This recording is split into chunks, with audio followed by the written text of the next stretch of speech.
Hoy vamos a dar continuidad al ciclo del enfoque del manejo de la enfermedad respiratoria en menores de pediatría. Y hoy vamos a ver el tema correspondiente pues al asma y la sibilancia recurrente. ¿Qué saben ustedes acerca del asma? ¿Qué es el asma? ¿Cómo es la actividad de las vías qué? Las vías bronquiales. ¿Qué más es el asma? Es un problema de salud pública. Cada vez vamos viendo el incremento de asmáticos. En el siglo pasado, la prevalencia de asmáticos en nuestro país era del 3%, y en la primera década de este siglo se duplicó al 6%. ¿Por qué se está duplicando el asma? O sea, es que nos estamos volviendo muy consentidos. Mi esposa dice que el asmático, el alérgico, es porque es muy consentido. ¿Será que sí? Pues tiene que ver con una teoría que se llama la teoría higienista. ¿Sí la han escuchado? Nosotros somos hijos de la HARS, del FAP, que nuestras mamitas le tienen miedo a las bacterias, y a nosotros nos mantenían cuando éramos chicos, se limpiaban todo perfectamente para que el niño no le diera nada. Y nuestro sistema inmunológico pues no ha tenido retos inmunológicos, de ahí la teoría de la capresina en algunos hospitales, ¿sí? Que son personas y bajo ciertas condiciones socioculturales y económicas que pues viven expuestos a la basura, a las calles, etc. Y por eso cuando dice capresina positivo y que lo apuñalan y no le pasa nada, de pronto su sistema inmunológico es más robusto. Esa es predicción con ratones de laboratorio. Con un ratón de laboratorio que vale miles de dólares, ¿sí? Para hacer experimentación, y uno de caño, ¿sí? Que no vale pues tanto. Les hacían la autopsia y hacían un estudio, ¿sí? En láminas, ¿sí? De los cortes histopatológicos, que las placas del pecho, los plejos, todos estaban más desarrollados, llenos de linfocitos en el ratón de caño que en el de laboratorio. Entonces, por el reto inmunológico que van teniendo. Entonces, puede que sí, puede que no, es una teoría. Hay otra teoría que habla acerca de que los contaminantes en el ambiente, como veíamos hace 8 días, ¿sí? Contaminantes ambientales que pueden ser inductores de episodios sibilantes.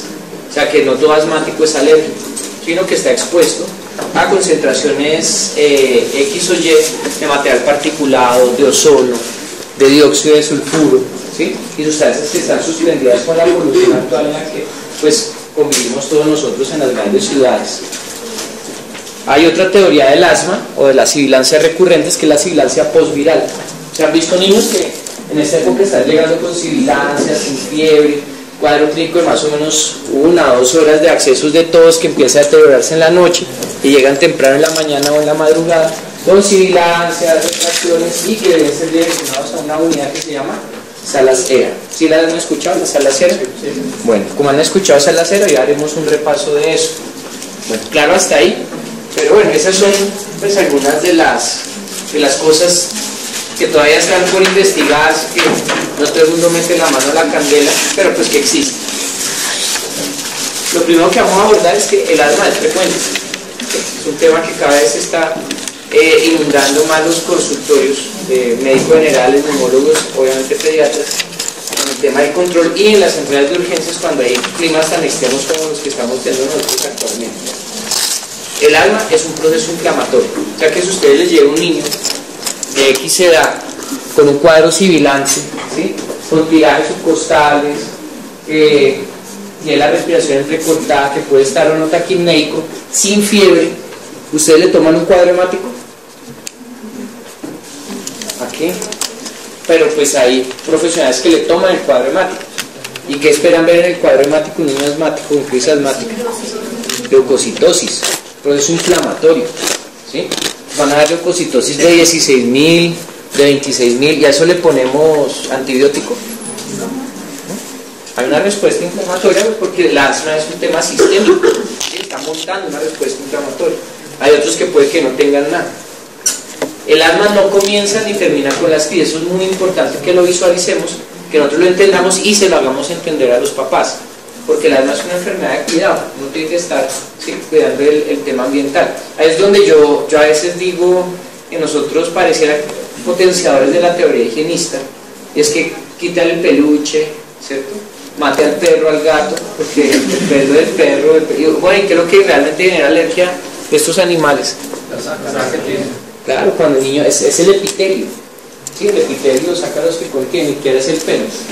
El pelo contribuye, pero no es lo único. La orina del perro, la orina del gato también pueden ser alergénicos. Entonces después, ahí es donde el que quiera ser alergólogo pediatra se va a tapar en plata, porque no lo cubre el podo. Segundo, hacen la prueba del clean test, ¿sí? Para que es alérgico, y créanme que ahora todo el mundo es alérgico. Cuando pregunten a una mamá, ¿hay enfermedades en la familia? Ay, sí, rinitis alérgica. Dígame que va a la rinitis alérgica. ¿Sí? Entonces, esta patología, la que estamos hablando hoy, pues es una enfermedad, como les decía, frecuente, es inflamatoria y es crónica. Entonces ahí es donde uno tiene que empezar a utilizar los diferentes scores. Hay score en pediatría que aparece en el, ustedes conocen el GINA, ¿sí? Y lo han leído para niños. Pues está en el mismo libro, ¿no? En el mismo GINA sale un suplemento para niños en el que les enseña a ustedes por cuánto tiempo se va a administrar un esteroide inhalado, a qué dosis, dependiendo si el tema es leve, moderado o severo. Y las preguntas que se le hacen son 3 para la mamá o el papá o el cuidador y 4 para el niño, ¿sí? En que uno les pregunta cuántas veces se despierta en la noche tosiendo, si cuando sale a correr le da tos, ¿sí? Que si eso te incomoda mucho, poquito, nada, y tiene un esquema de caritas, ¿sí? Para que el niño vaya utilizando esa escala análoga visual, ¿sí? En el que salen las caritas de cómo me siento yo con esa enfermedad y con el uso de los inhaladores. Porque la mayoría, pero nosotros no les preguntamos, ¿sí? A los niños sino a los papás. Esta escala que sale en el GINA tiene esas dos categorías. Ustedes ya saben usar el inhalador. La otra vez hicimos el ejercicio, ¿no? Vamos con nuestro amigo. ¿Sí vino? Pues está con crisis asmática, no me digas. Dañamos el inhalador. Bueno, eso es un polvo. ¿Qué tamaño tiene la partícula? De 5 a 10 micras, ¿cierto? ¿Qué distancia debe haber entre la boca y la? 20 centímetros. 15 o 20, ¿sí? Importante ideal es 20 centímetros. Que usa un propelente no fluorocarbono para no contaminar el ambiente. Esos propelentes se cambiaron en la década de los 90 con todo este tema de la capa de ozono. ¿Qué más sabemos de eso? Que tiene un sello elastomérico, que es muy susceptible a los cambios de temperatura. Entonces, como todos los medicamentos, debe conservarse lejos de los niños, ¿sí? Y en un lugar fresco. Todas las cosas debemos conocer a nosotros porque vamos a indicar estos medicamentos. ¿Ustedes han visto niños asmáticos o adultos asmáticos? ¿Cuál es el tratamiento en urgencia? Salbutamol y cómo.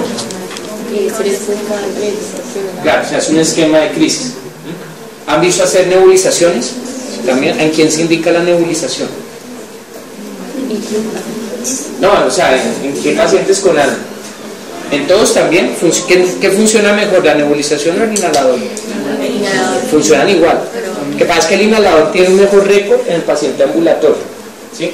O sea, no es que uno sea superior al otro. Y la nebulización se utiliza en el paciente con crisis severa, ¿sí? El que está hospitalizado, el que está inflamado, porque le estamos dando flujo de oxígeno al tiempo que le estamos dando medicación. Eso es muy importante saber. Claro, hasta ahí eso. Esos son como las pautas interesantes de eso. Bueno, esto es un poquito de epidemiología del asma. Se estima que 300 millones de personas sufren de asma. Eso es un jurgo de gente. La prevalencia mundial, como les decía, va aumentando. Y a medida que aumenta la polución, nosotros nos vamos dando cuenta de que eso es así.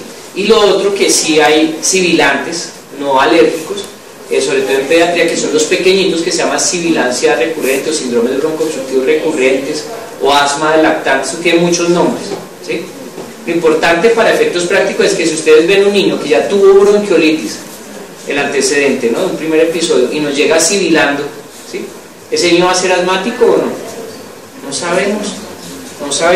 Entonces hubo un estudio que salió publicado en el 2008, más o menos, pero no me acuerdo muy bien, en que mostraban, y esta es la línea de vida. Este es cuando uno nace, digamos, semana 40, ¿sí? Hay niños que tienen antecedentes de prematurez, que nacen antes de su tiempo. Hay otros niños, digamos, que son los 6 meses, 12 meses, vamos aquí los 2 años, los 5 años y de ahí en adelante. Entonces han visto que hay niños que nacen por su condición de prematuridad, ¿sí?, que requieren ventilación mecánica, oxígeno surfactante, ¿sí?, oxígeno por domiciliario, de la forma en que sea más de 2 meses, que cursan con una patología que se llama displasia broncopulmonar. ¿Sí la han escuchado? Entonces el antecedente de displasia broncopulmonar los hace muy susceptibles a que cualquier infección, cualquier cambio brusco de temperatura genere un proceso broncoobstructivo, ¿sí? Porque es inmaduro. ¿A qué edad terminan de generarse todas las generaciones alveolares y bronquiales en un niño? Porque uno nace pero no está completamente terminado. Entre los 5 a los 6 años, ¿cierto? Ahí finaliza la formación de las diferentes generaciones, ¿sí? Ya concluyen, pero la madurez pulmonar se logra en la adolescencia, más adelante. Entonces estos niños con displasia broncopulmonar pues tuvieron menos alvéolos, obtuvo menos alveolización, menos generaciones alveolares. Si le da una gripa, si le da cualquier cosa, pues son niños que terminan en urgencias, hospitalizados, ¿sí? Etcétera, etcétera, porque sus bronquios son muy susceptibles. Entonces estos niños comienzan a tener episodios sibilantes, ¿sí? De esta forma, y generalmente entre el primero y el segundo año se curaron. ¿Sí les han explicado eso?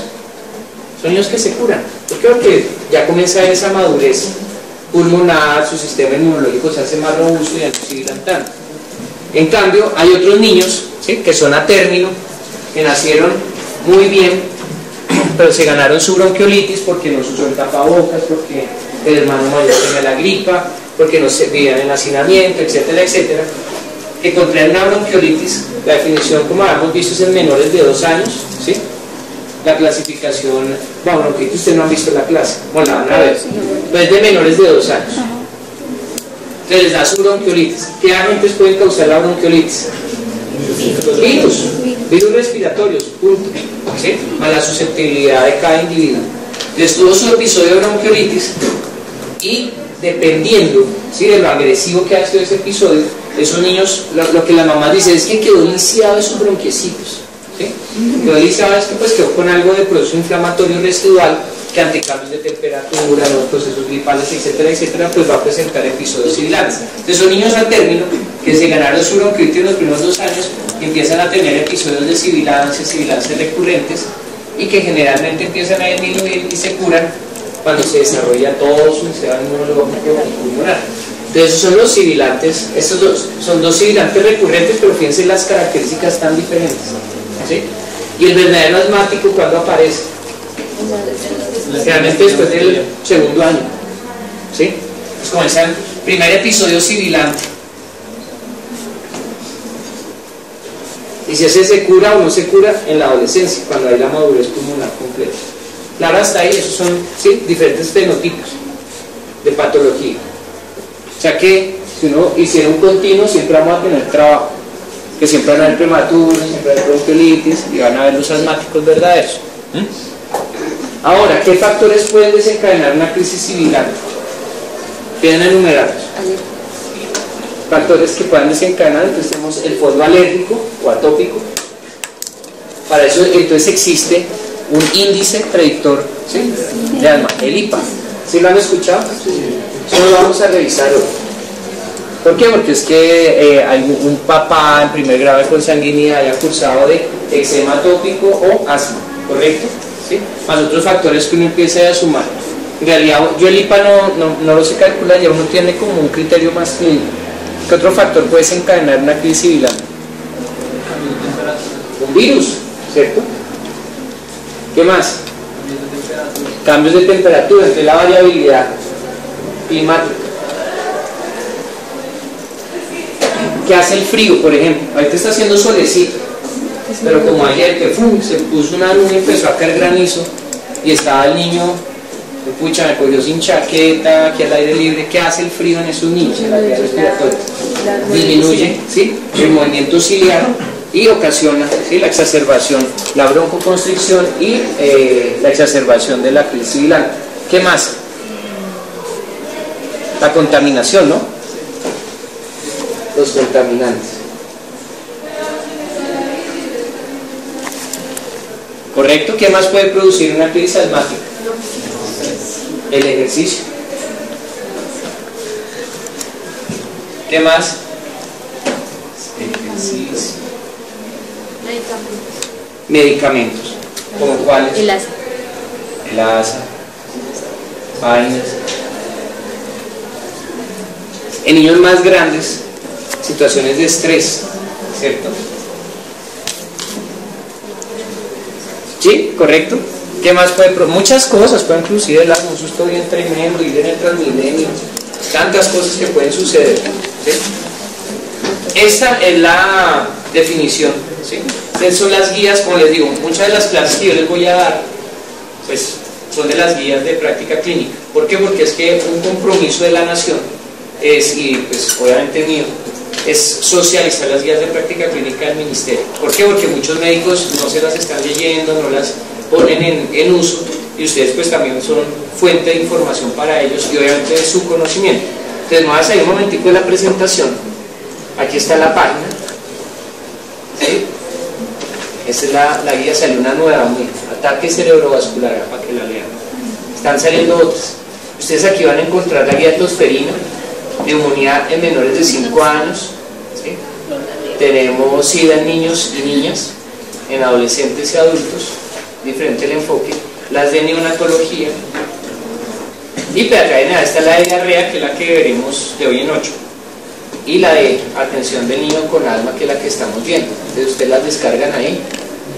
Aquí creo que la tenía ya descargada. Ahí está. Entonces hay la guía completa. Es que no tengo tiempo, tengo mucho afán, no voy a leer solo la que me interesa, solo para profesionales de salud, y la información para los niños y para los padres. Entonces, cómo comunicarle uno ese conocimiento a un papá o a un niño, ¿sí? Eso es unas guías muy, muy bonitas, bien elaboradas, y aquí están la profesional de salud. Bueno, muy bien. Claro, hasta ahí. Entonces vamos a seguir con la revisión. Entonces el diagnóstico de asma se basa en el reconocimiento de un patrón de síntomas y signos característicos en ausencia de un diagnóstico alternativo. O sea, ¿qué es eso? Que está sibilando, ¿sí? Que es su primer episodio, es menor de 2 años, se llamará bronquiolitis, ¿sí? Que ya tuvo bronquiolitis y es menor de 5 años, será un sibilante recurrente.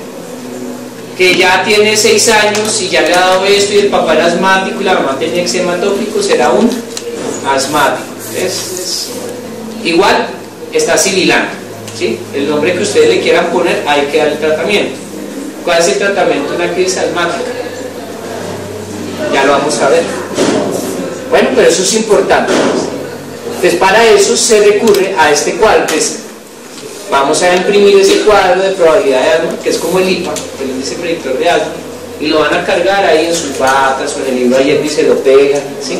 Y si la presencia de más de uno de los siguientes síntomas y signos, todos, ojo, hay niños que llegan tosiendo. El otro día me interconsultaba un médico: doctor, ¿qué jarabe es bueno para la tos de este niño de 4 años? Pero es que es raro que de pronto por un jarabe, pues uno manda jarabe de totumo, jarabe de propóleo, jarabe de saúco, todo eso, pues a las mamitas les funciona, pero no esperaba yo una consulta de un médico. Y uno veía al niño tosiendo, no tenía signos de dificultad respiratoria, saturaba bien. Y hay una maniobra, cuando los niños tienen bastante atrapamiento de aire, que se llama la maniobra de fuelle. ¿Sí la conocen? ¿No? Ahí entra un fonendo. Ay no, se piensa uno, estás puesto uno, qué chévere. ¿No? No traíste poner. Eso es muy importante porque nos permiten otras una mejor auscultación. Exacto. Entonces vengan, el doctor acá. Ustedes cojan al niño con tos, que ustedes creen que está sibilando, ¿sí? Ustedes colocan el fonendo, ya sabemos que los de adultos, colocamos los dedos así en la... Tiene 2 cosas, ¿no? La campana y el diafragma, para tonos agudos y tonos bajos, mirando hacia allá. Ustedes cogen el fonendo, ¿sí? Lo colocan en la parte anterior o posterior, le pide al niño cuando cooperan que sople fuerte, y le hacen una maniobra, ¿sí? Listo. Oprimen un poquito el tórax. ¿Para qué? Para mirar ese volumen residual que es el que queda atrapado, y el niño sibila con maniobra de fuelle. Entonces ustedes hacen, si sintió la ligera, ¿no? No van a hacer como, ay, no, trauma torácico cerrado, sí, pero esa maniobra, pónganla ahorita en uso y ustedes van a alcanzar a escuchar la sibilancia expiratoria, ¿sí? Al final de la expiración, audible únicamente con fonendo. Ahorita vamos a ver cómo clasificamos eso. Pero es que esos temas semiológicos hay que tenerlos en cuenta, porque no todo lo que sibila es asma, ¿sí? Y tampoco toda tos sibila cuando es un asmático. Entonces es importante que ustedes tengan ese criterio. Entonces los síntomas, como veíamos todos, sibilancia, dificultad para respirar, sensación de opresión torácica, esos niños que dicen me duele el pecho, y tienen fiebre, y son mayores de 2 años porque ya lo dicen, puede ser una neumonía. O aquellos que no tienen fiebre, pueden tener una fiebre leve, como vimos el cuadro diferencial de hace 8 días, ¿se acuerdan? Neumonía, PCR mayor de 80, procalcitonina mayor de 2, ¿sí? Leucocitosis alta, fiebre de 39, ese niño que se ve tóxico con dolor del pecho, que puede estar saturando bien, puede ser una neumonía, o puede ser una crisis sibilante. Entonces ustedes tienen que empezar a mirar, de acuerdo a los cuadros diferenciales, en cuál se enfoca. Síntomas que son frecuentes y recurrentes, que empeoran en la noche, las madrugadas, ¿qué pasa? A los bronquios de todos nosotros en horas después de las 6 de la tarde. La temperatura, ustedes no se han tomado su temperatura después de las 6 de la tarde, no se sienten como acalorados o acaloradas. Sin ser, no es menopausia, no. Nosotros tenemos una elevación de 0.5, a veces hasta de 0.8 grados centígrados en horas de la tarde, eso tiene que ver con nuestro ciclo circadiano. De igual forma, los bronquios, ¿sí? Comienzan a tener algo que se llama el ciclo del bronquio, comienza a broncoobstruir, una disminución en su diámetro en horas de la noche y la madrugada. De ahí que los abuelitos y los niños chiquitos consulten por patología exacerbada en la noche o en la madrugada. ¿No les ha pasado? Por eso es que hay turnos. No, pues esa es la hora. Empeoran la noche y las madrugadas, ahí está. Se desencadenan o empeoran con el ejercicio, la exposición a mascotas, el aire frío o húmedo, la risa y las emociones. ¿Sí? Ahí estamos describiendo pues, muchos de los factores desencadenantes. Ocurren sin necesidad de un cuadro infeccioso. Entonces a veces cuando uno es experto, les va a pasar, me pasó cuando yo era rural, sale uno y pues en ese entonces los niños se morían por neumonía, yo hice rural en el 2001. Entonces la directriz del ministerio era todo lo que tenga tiraje, tenga ruidos raros, póngale antibiótico, pero eso era, sí, ya hace 10 años o más, ya más de 10 años. Ahorita, ¿sí? Les digo, no, pues ustedes tienen nuevas herramientas, ¿ustedes creen que yo tenía un celular Android con plan de datos en el 2001? Eso tocaba paloma mensajera y pues había ya celulares, sí, pero no había planes de datos ni nada, entonces la información no era tan accesible para uno, ¿sí? Y no había unas guías tan chéveres como las que tenemos actualmente. Se presentan cuando hay historia personal de atopía o historia familiar de atopía, asma o ambas. Se acompañan de sibilancias generalizadas a la auscultación pulmonar. Mejoran, al igual que la función pulmonar, con una adecuada terapia. Y no tiene una explicación alternativa. ¿Qué vamos a ver? Esto es muy bonito. Entonces, ¿cómo vamos a clasificar la probabilidad o de tener asma en un paciente? Alta probabilidad, entonces niños con probabilidad de tener asma. Entonces, iniciamos prueba terapéutica que es el beta 2, evaluar la respuesta al tratamiento y practicar estudios complementarios. ¿Sí? ¿Qué significa eso? Que si ustedes ya están enfocados en el sibilante, le van a colocar su oxígeno, el beta 2 y una dosis de esteroide oral.